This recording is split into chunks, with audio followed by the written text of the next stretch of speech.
Hello, welcome to Starts and Grafts. For those of you joining us for the first time, I'm Connor, and each week I'm joined by an emerging artist to discuss the highs and lows of forging a creative career during a global pandemic. Prior to the pandemic, this week's guest could be found performing up and down the country in the UK tour of The Lion King.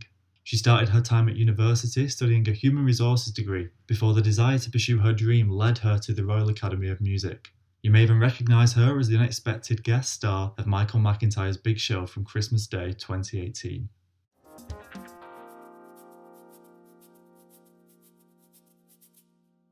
Paige Peddie, welcome to Starts and Grafts. How are you doing? I'm doing really well. Thank you for that amazing introduction. No problem. I've got to give my guests all the support I can. But how's things? Obviously, we're 2 weeks now into this lockdown. How's it treating you? Yes, I mean, I've just been talking to people recently about how it feels like it's just the new normal. I think it happening the second time around, I think I'm just getting used to the way that things are at the moment, which I'm not completely sure if that's a good or a bad thing. I think I'm in the middle with that. It's, an insane sense of deja vu. Everyone's starting to panic now as we get closer to Christmas. I've heard the word Christmas on the radio so many times today. Yeah, 100%. I think everyone just wants things to be back to normal before Christmas or be able to see their families and everything. And we're in a bit of that limbo stage where we're not sure what's going to happen. So where are you recording from today? I'm recording from my home in Nottingham. So I'm from Nottingham originally. And I've been doing lockdown with my grandma at home. Oh, nice. How's that been going? It's been going well. I mean, this is the longest that I've been at home since university.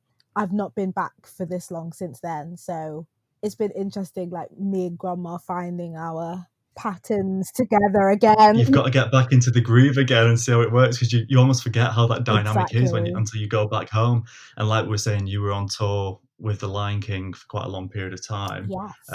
So for you now to have spent so much time in one place and be back at home must feel crazy. How have you managed to keep creative then over the last 8 months or so? I think a lot of it has been finding inspiration from other people and from other things that's been going on. So, for example, there's been an initiative called the Collective Creative Initiative. Okay, I've not heard of that. Yeah, where it's a YouTube channel and they've been posting free advice since the beginning of lockdown, free advice, classes, lessons on singing, dancing, acting, have loads of industry professionals that have been posting their expertise on there.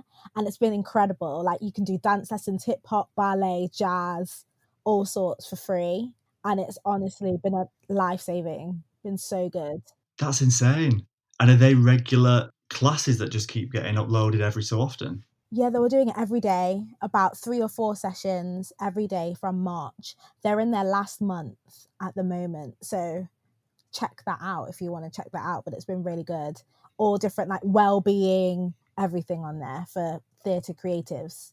And it's their aim was to allow everyone to be able to have access to that sort of education. Oh, okay. Yeah. Okay. So even the playing field, make sure it's not just people that have got masses of space to be able to keep doing their routines and things. Or be in London to get the classes That's interesting, because I was going to ask you, because obviously you're a musical theatre performer and your voice is so important, and we forget that the voice is, it's a muscle and it's got to be trained. It's got to be kept into that mentality of performing and at that same standard and being used in the same way. So if those classes really helped you to, like I said, maintain and keep that momentum.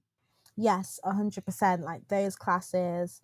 And towards the beginning of lockdown as well, I set myself a 30-day musical theatre challenge on Instagram, where I decided that I was going to do 1 minute or 1 minute 30 of a different song with a different theme every day. And it just got me singing again, because I just found that I just wasn't singing. And from doing it every day consistently, when I was doing Lion King, to then stopping or just singing occasionally, it was really interesting to then start singing again every day and challenging myself with different types of songs. Because when I was singing in Lion King every day as well, when you sing the same thing every day for months, your voice gets comfortable singing that same thing every day. So you have to keep singing other things and keep challenging yourself so your voice can be flexible. Well, that's the thing that I think people forget with musical theatre. They think that it's this solid genre, and they always look back to kind of the old school shows and think of things like The Sound of Music and that more traditional twee kind of music theatre style of singing. But especially in modern day musicals and what's on the West End and touring at the moment, there's such a variety. You've got so many rock musicals and so many, Yes. well, even things like Hamilton, for example, which have completely shifted the trend in the way that musical theatre scores are written. So I think that's really cool that you were making sure that you were doing these challenges to cover everything, which is, I'm assuming, what you've been doing throughout your whole training anyway up until now. Yes, all the different genres, because Lion King, for example, is more pop style. And I remember during the time that I was singing Lion King and doing Lion King, I got the opportunity to do a recording for this other project, but it was in more of a legit traditional musical theatre style. And I found it really difficult to switch for that like one day that I was doing Yeah. this recording. My voice just wanted to stay singing like straight no vibrato, and I really had to push myself because my voice was not having it at all. I bet it was incredible walking into that first rehearsal for The Lion King because it's such a well-known score. Like, we've all seen the film. Yeah. It's ingrained in everyone's childhoods. There's still schools that sing it for every school assembly, and it's like it's nearly 30 years old or whatever, the film, but it still has such a resonance within popular culture. Your first rehearsals must have been mind-blowing. Were you a fan of the film when you were a child anyway? Yes, I was a complete huge fan of the film. It was I think it's one of my favorite Disney films, in fact. And Lion King was the first musical I think I ever saw as well. So it was a beautiful, like, full circle moment. The circle of life. Honestly, that it got to be my first musical production that I've done as well. So yeah, the first rehearsals, we actually did Circle of Life. They brought the singers in a day or two early before everybody else. And then they taught us Circle of Life for us to then have the big meet and greet with the whole cast and all of the creatives. And then the singers came up and sang Circle of Life in front of everyone, which was a really beautiful moment. So we've just talked about the first rehearsals. Tell us a little bit more about your role within the show then. Yes, so I am a vocal swing. In Lion King, because it's a dancer and singer show, they split it in two. Usually you can have swings Okay. that encompass both singing and dancing roles, but Lion King splits it in two. So I'm a vocal swing, which means that I have to know all the ensemble singing parts and everything that the ensemble girls, what they do on stage, where they stand, what harmonies they sing. Yeah, I need to know all of that. Wow, so I bet it was like a studying period where you had to completely look at all the different scores and spend so much time. I don't know, did it take quite a while to learn? It was a gradual process, and you really are thrown in the deep end because you are put in the rehearsals with everybody else, and whilst the rest of the ensemble are learning their specific harmonies, you're just recording them for a later date so that you can go home and sort of learn it yourself, because no one's gonna spend that time specifically teaching you. So they had me and the other vocal swing sing a specific part. So I sung soprano in the rehearsals, and the other swing sung alto in the rehearsals. But then at any moment, we could be called to sing the soprano or alto part. You just sort of had to learn it yourself. And even with the dance moves as well that the ensemble do, the swings, we sit on the side and watch. Okay. And the other people, the ensemble, they actually do the roles. So you're sitting there watching, noting down where everyone stands and noting down what everyone's specific moves are. And then you maybe get one or two chances to get up and do it. But yeah, it's a lot of learning yourself. And we have this thing called a swing book where we have all the notes and stuff of what everyone's doing in there. So it makes it a bit easier. You don't sort of have to know it all completely in your head. But you've almost got to spend just as much time in the rehearsal room observing and then going away at home and taking those things in and studying them again. Yes. What was the biggest part that you got to then take on within the show? Yes, so as well as being a vocal swing, I also get to cover Nala, which was incredible. So incredible. Nala as a character, she's so fierce and strong. and I can be quite goofy. So it took me a while to bring that fierceness out in the rehearsals, but the resident choreographer was really tough on me in terms of getting that fierceness out and really challenged me to get that out, which was incredible. And Nala gets to sing like a solo number on her own, and she stands in the middle of the stage with nobody else on but her, and you can just look out and see all the audience, and we had thousands of people in the audience, so it was honestly an incredible experience to do that.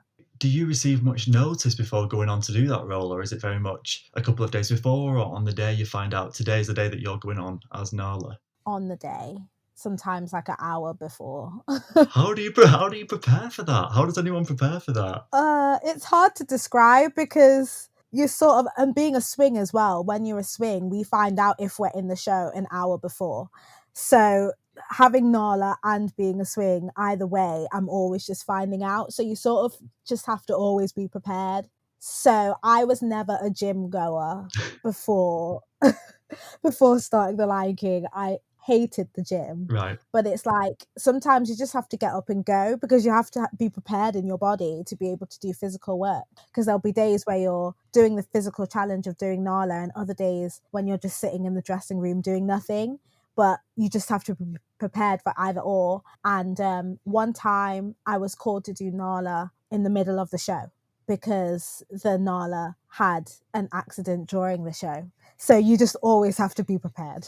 So you're just sat in the dressing room up until that point, and next thing you know, you get called down. Yeah. Yeah, do you then have to kind of just go on and do your own performance, or do you have to consider the performance of the person that's been on before you? Do you know, if you get what I mean? I think you always just have to go and do your own performance because that's what you've rehearsed. I think the creative team, by that point, you've rehearsed it so many times that they sort of know what you can do.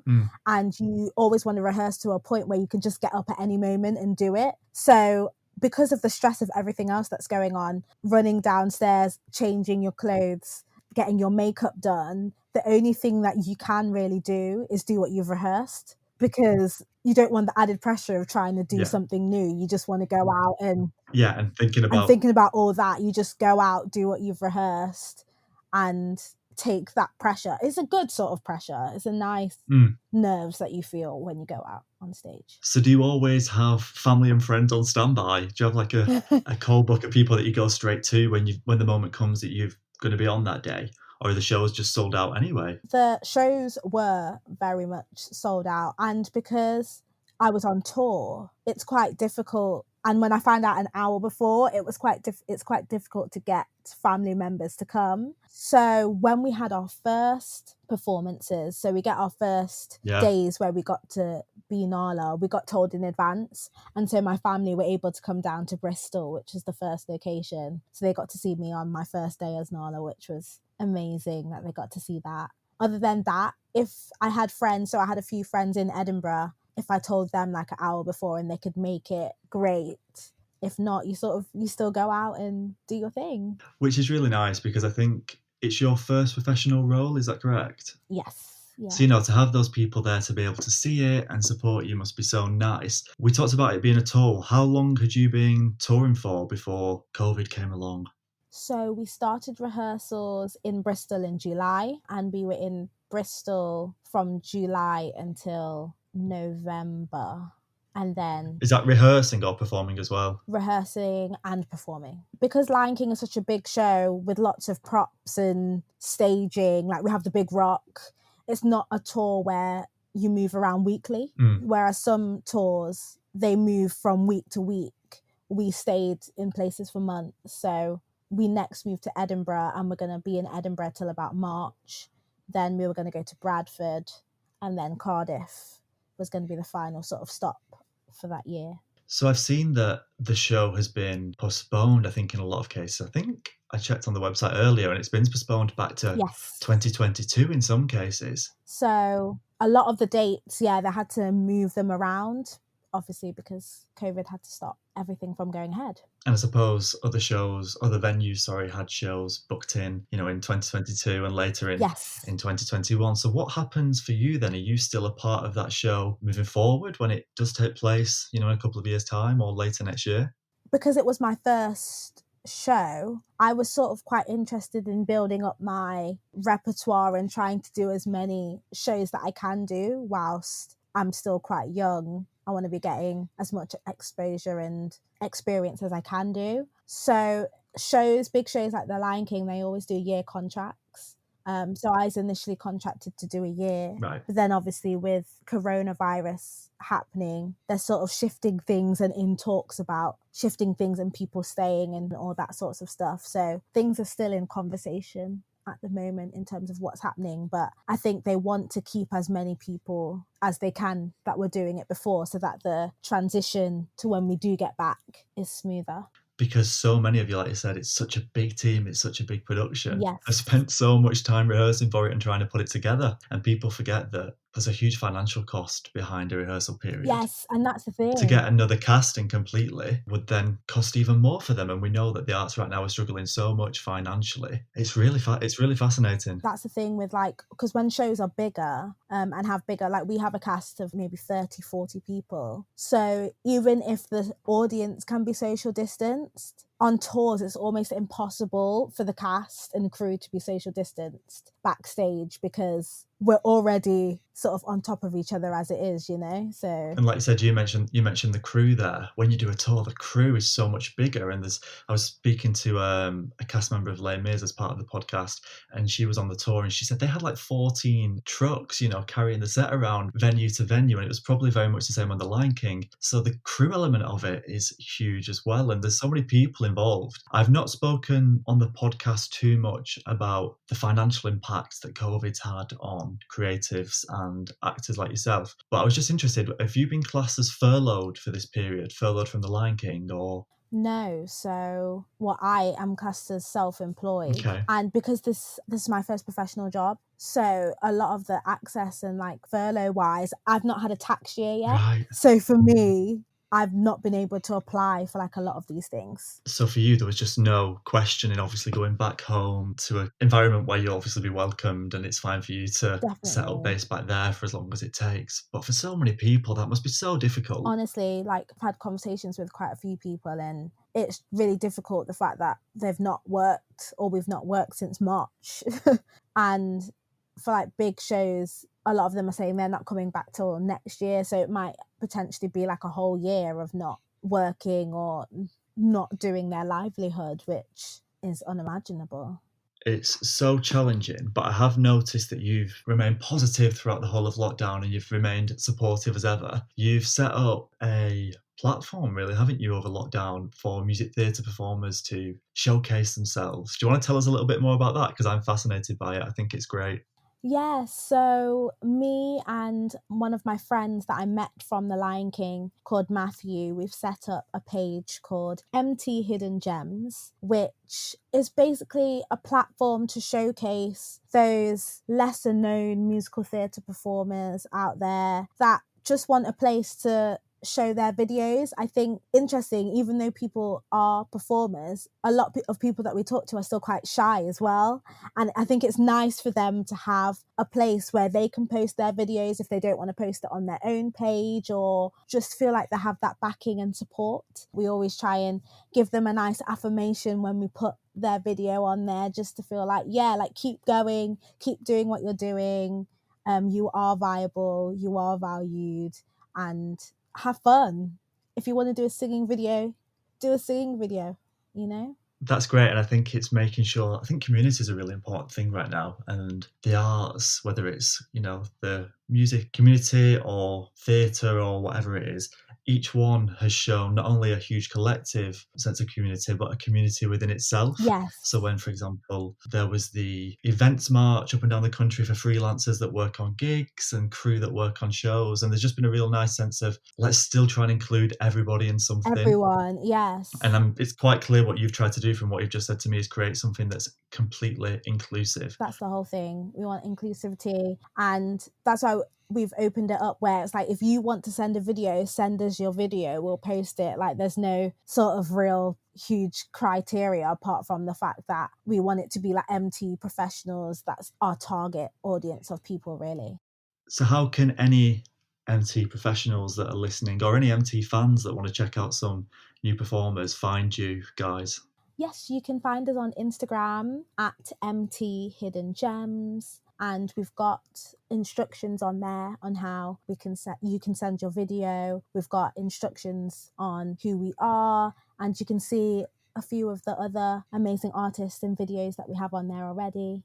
That's really something that we're trying to establish with this podcast as well, just to show as much support to people at the moment and give people a chance to really. Shine's a bit cringy. Shine feels like a really cringy sense, but uplift, like you said, uplift and show people and bring new audiences to, whether it's a band or a visual artist or an MT performer that likes to share a lot of stuff on their own channels. If it can bring new audiences and get people engaged in new art forms that they weren't necessarily engaged with before, that would be absolutely fantastic. Definitely. That's a really nice way to then go on to our artist advice for the week, which what we're keen to do is engage with advice from artists across a range of backgrounds that may not apply to the guest that we've got directly in terms of the role that they've been doing, but is still relevant in terms of the advice. So the advice that we've got this week is from an artist called Carrie Reichardt. Her advice was, there will always be obstacles, but you have to learn to see the possibilities. Just continue to be creative, to express yourself, be prepared to work hard for a very long time. Most importantly,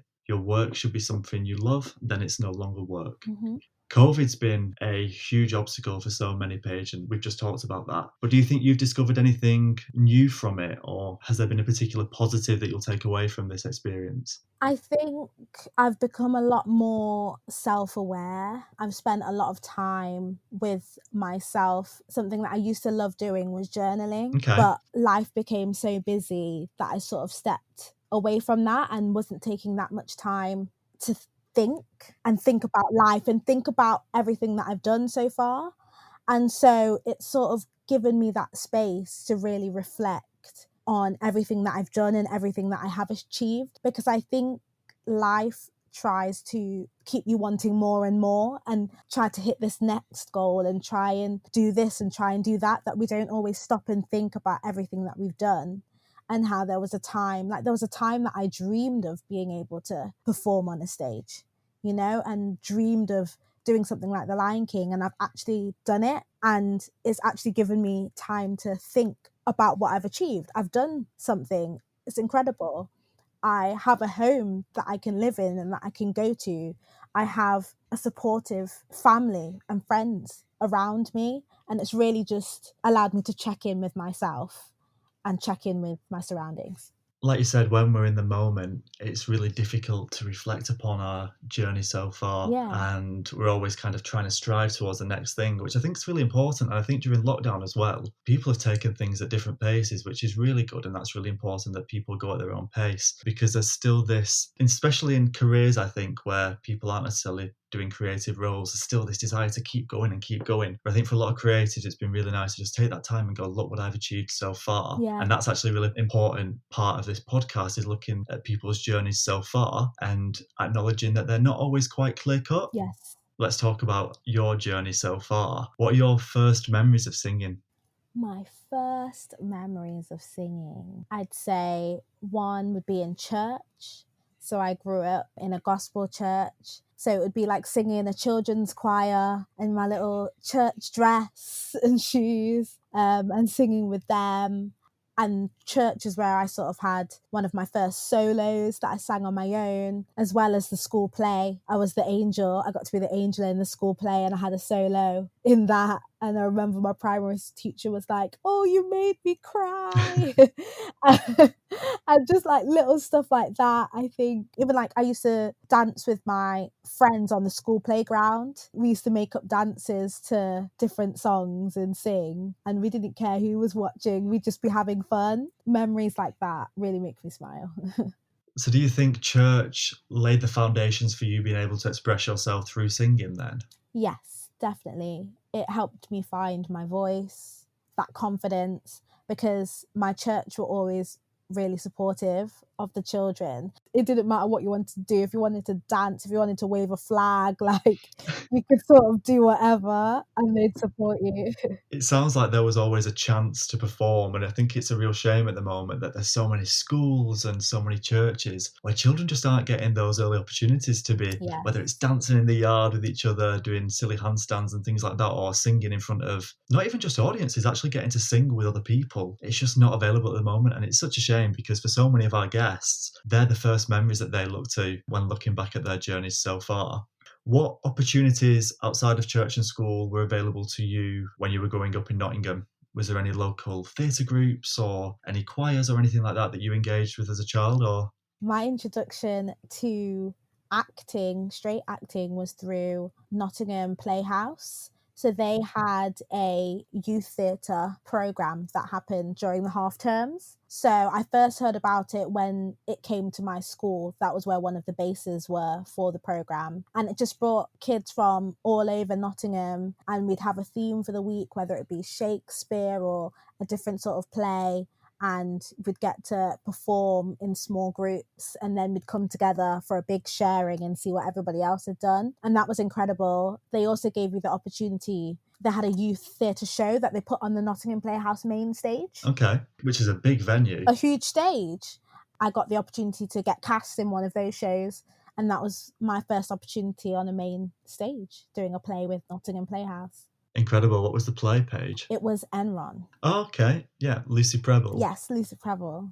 Regional theatres are just so incredible, and the connections that they have with the community are just next level. And I'd urge anyone who is considering a creative career, or particularly in the arts and acting in particular, to check out their local theatre, because there's so many opportunities to get involved with. And like you said, you had so many different opportunities as a child. I'm so interested in what then prompted you to pursue a human resources degree. Yes. I find that chapter of my life really interesting because So do I.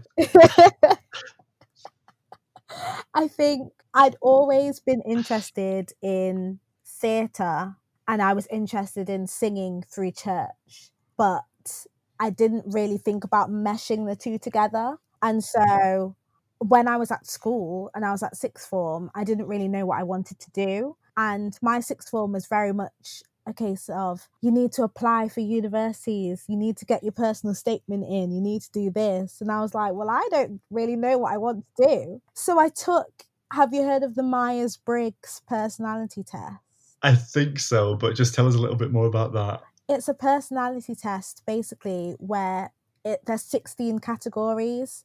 For example, I am at ISFP, which means like introvert, sensing, feeling, perceiving, basically. And it's this long test, and it gives you your personality type. And then after that, it tells you sort of some jobs that might be suited to your personality. And so back then, I don't think I was this personality type, because I've changed, because you can change over the years.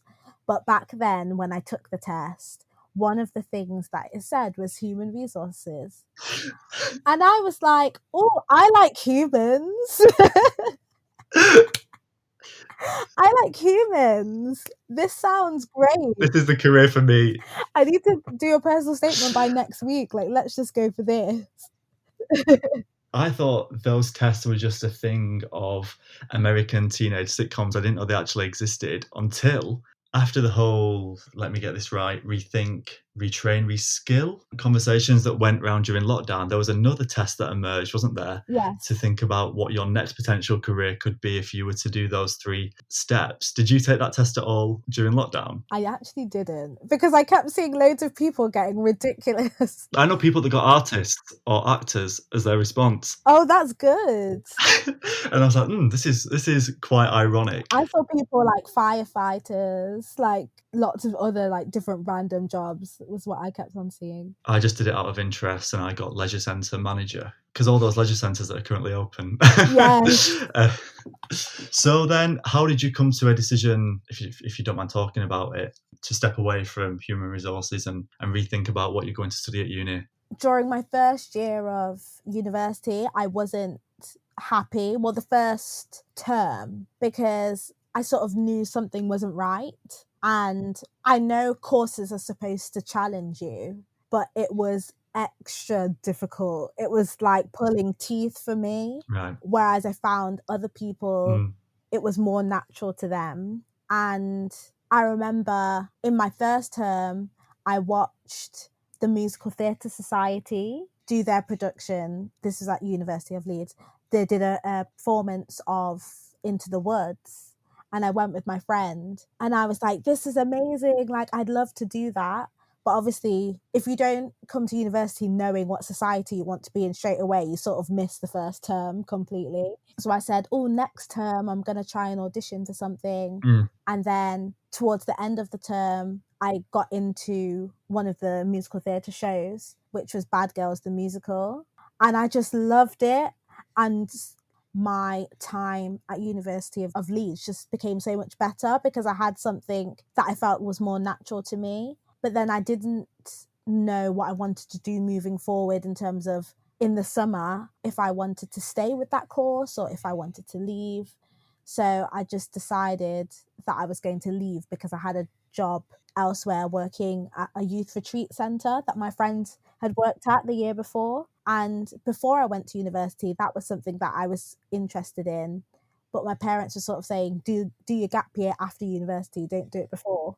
So I went and did that year away. And during that year away, I decided, and the people that were there with me at this youth retreat centre, they really encouraged me and said, like, you've got a great voice. You should really go and do like what you want to do. Mm. And I'm so glad they did. yeah, I mean, me too. Because you then came back to the University of Leeds studying a theatre and performance degree and did Yes. lots of music theatre society shows alongside myself, and we all had a great time. Yes, we I did. remember the first rehearsal, we were doing a performance of Little Shop of Horrors, and you came in to the rehearsal room. We didn't know you because you'd had your Yeah. year out, and I remember you started singing, and I laugh. I think there's a few times where I've just giggled hearing you sing. It's ridiculous because what you are able to do with your voice is just next level, and it just makes, I don't know, it's a really weird Oh, feeling. thank you so much. But you then completed your theatre and performance degree and went on to study at the Royal Academy of Music, which is an incredible music education institute. How did that come along? Was that just something that you decided, right, I'm going to go for this now, or? Yeah, it was coming to a time where I needed to start thinking about what I wanted to do. And drama school was always something that once I'd gotten into musical theatre, I really thought I want to try and pursue this. And lots of people said that the avenue to try and pursue it would be through drama school. But I'd always heard that it'd been really expensive and it's quite difficult to get into and all the rumours surrounding drama school. But I thought to myself, I'm just going to go for it. So I was looking at places that I could do a master's and places that would have scholarships as well, or potential to have scholarships, because I knew that that would be a hugely important thing for me personally. And so I saw that Royal Academy of Music had a Disney scholarship available there. And so I applied, and it was one of those things where if I don't get in, it's fine, I'll deal with it afterwards. Or if I do get in, I'll deal with how to pay for it afterwards. I think a lot of people hold themselves back when they try and think about, oh, how am I going to do this and how am I going to do that? They just don't apply. And I just said to myself, I'm just going to apply, and whatever happens after will happen after. And went and did the audition and ended up getting the scholarship, which was a full scholarship. So my whole tuition was paid for, which still to this day, it's incredible what Royal Academy of Music did for me personally. How funny is it that you got a Disney scholarship to go to the place where Elton John studied music, and then you got your first professional role in The Lion King? How crazy is that? It's incredible. And the school was saying as well that so far they hadn't had any of the Disney scholars get into a Disney show yet. So I was able to be one of the first people to get into a Disney show from getting the scholarship, which was a great honour. It's really important that people are aware of, there's not an excess of them, but there are scholarships and funding opportunities for not just musical theatre, but for anything. So I'm really glad that you've been able to share that with us, because hopefully the people that are listening will take on your mindset and go, you know what, I'm going to go for it. Let's see what happens. If it's meant to be, it will be. If not, we'll then deal with that after. Yes. And you were so fortunate to get that funding along the way. I want to highlight for a lot of the listeners a little moment in your journey so far that they may be familiar with. In 2018, you were the unexpected star of Michael McIntyre's big Christmas show. That must have been one hell of an experience. It was incredible. It was very surreal. The whole thing was very surreal because I used to watch programs like Michael McIntyre's Big Show and think they must know. They must have some idea like this is all staged, this is all fake. And then it happened to me, and I thought, how have I been so gullible that this was able to happen to me? But honestly, it was my family that all sorted it out from Nottingham. Like I was in London at this time because it was while I was at Royal Academy of Music. So they all sorted it out from Nottingham. So it was able to happen. And I got to be in this long sparkly dress and singing on the stage in front of all those people. And it was a beautiful experience. And all my family came from Nottingham as well. There was loads of them, like a whole row of them that came to see me. It was insane to watch on TV. I remember people that knew you from watching me in performances were texting me going, Connor, your friend's on Michael McIntyre's Big Show. But the premise behind it, if I remember correctly, was that you were going to do some sound recording for them for the BBC or something, and then you ended up in this sound booth, and then Michael McIntyre kind of pulled a ribbon and the sound booth collapsed and you were in front of the London Palladium, a full London Palladium live audience. Yes. Can you even remember what was going through your head at that point? Well, going through to do the recording, when I was in the sound booth, when he pulled the ribbon, the walls in the sound, for me, it was like the walls were shaking in the recording studio because I just thought I was in the recording studio. So I thought there was an earthquake and then suddenly the walls collapsed and there was people cheering at me and I thought I was in the wrong place. I was like, oh, maybe they've put me in the wrong room and they're supposed to be recording a show at the moment. And then I obviously saw like Michael McIntyre there and he was like and said my name. It was just surreal. And it only clicked for me when I saw my family in the audience. And that's when I knew this is for real. Like I'm on the stage right now. And then you had to go away and rehearse All I Want for Christmas Is You and come back and perform that in quite short notice, I think. That was probably good prep for your later career as a swing, really. Well, they are really good because they knew that I knew that song. Right. I'd somehow been in contact with them before that process, like months before, and didn't realise. So they knew that I would know the song. And then you go backstage and they had like a vocal coach there with you to sort of go through the song with you and practice stage presence. And they had the dancers there and the costume and everything. It was maybe about an hour or like 50 minutes to an hour that I had to rehearse the song and then got up on stage and did it. It was incredible to watch. It must have been absolutely insane for you. I forgot how much of a part of the show it was, and I looked on YouTube ahead of us chatting today, and it's like an 18-minute clip. I reckon anybody that's listening to this now, do check it out because it's not only hilarious, but Paige does a fantastic performance at the end. But it's been really, really nice chatting about your journey so far because I just think it's fantastic, and some of the things that you've said, I really hope some of the listeners, some younger listeners, will take stuff away from this and be able to think that was really interesting, and there are different journeys and different ways of getting into these things. I'm going to give you a chance now, which is something that we give to all of our guests, to talk about or shout out some of the people or the places or the organisations that have helped you so far to get where you are. I'd say Royal Academy of Music, first of all, for that opportunity with the Disney Scholarship, or the people at Disney, the Disney Theatrical Productions, the Lion King cast as well. I learned a lot from my time with them. People of all different ages from all around the world I met. It's that learning through doing, isn't it, I think, as well? Yes. That learning on the job element must be so important within theatre. You might think that you know things, but there's always more to learn, which is such a beautiful thing. I think in everything that you do, there's always something that you can learn and take from it. And I learned loads with the Lion King. My church family. So I went to a church called the Full Gospel Revival Centre in Nottingham. They've always been a support system for me. The Briars, which was the place that I did my year away, for encouraging me to change my course and go and pursue theatre.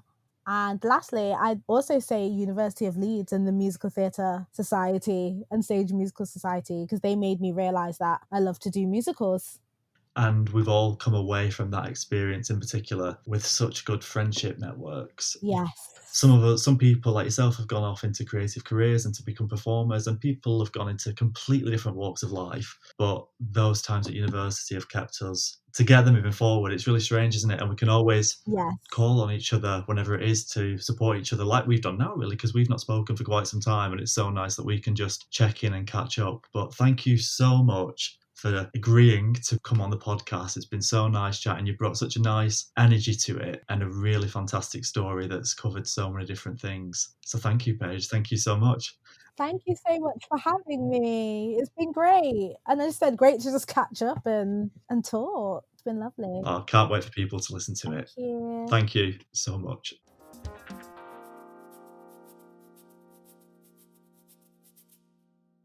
Thanks a lot for tuning into this week's episode. It was great chatting to Paige. I really hope you guys listening got a feel for just how dedicated she is to not only progressing her own career, but supporting others too. I really enjoyed hearing about Paige's journey so far, from her local theatre to the collective creative initiative workshops that she's been doing over lockdown. We'll be spotlighting them on our social media pages, so do check us out at startsandgrafts on Twitter and Instagram.